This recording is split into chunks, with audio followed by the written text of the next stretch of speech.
আপনি জানেন কি বিশ্বের সবথেকে সাশ্রয়ী এয়ারলাইন্স পরিচালনা করে থাকে মালয়েশিয়া? 1 বা 2 বছর ধরে নয়, তাদের এই রেকর্ড টানা 15 বছরের। মালয়েশিয়ার এয়ার এশিয়া বিশ্বের সবথেকে সাশ্রয়ী এয়ারলাইন্স। কুয়ালালামপুর ভিত্তিক এই বিমান সংস্থাটির প্রধান নির্বাহী কর্মকর্তার ভাষ্য, যাতে সবাই আকাশপথে ভ্রমণ করতে পারে সেই লক্ষ্যে কাজ করছে তারা। এয়ার এশিয়াকে সেরা সাশ্রয়ী এয়ারলাইন্সের স্বীকৃতি দিয়েছে যুক্তরাজ্য ভিত্তিক পরামর্শক প্রতিষ্ঠান স্কাইট্যাক্স।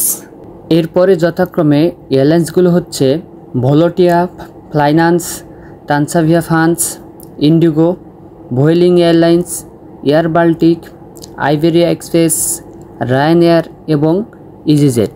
এছাড়াও মালয়েশিয়া নানা কারণে গুরুত্বপূর্ণ দেশ হয়ে উঠেছে।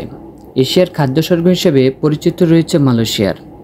এই দেশটি উঠতি শিল্পোন্নত বাজার অর্থনীতির দেশ। মালয়েশিয়া তাদের পর্যটন শিল্পকে এগিয়ে নেওয়ার জন্য নানা তৎপরতা দেখাচ্ছে। দেশটি সম্পর্কে একটি গুরুত্বপূর্ণ তথ্য হচ্ছে, ইসরায়েলকে এখনও দেশ হিসেবে স্বীকৃতি দেয় নাই। ব্যবসা বাণিজ্য মালয়েশিয়ার সহযোগী দেশগুলো হচ্ছে চীন, সিঙ্গাপুর ও আমেরিকা।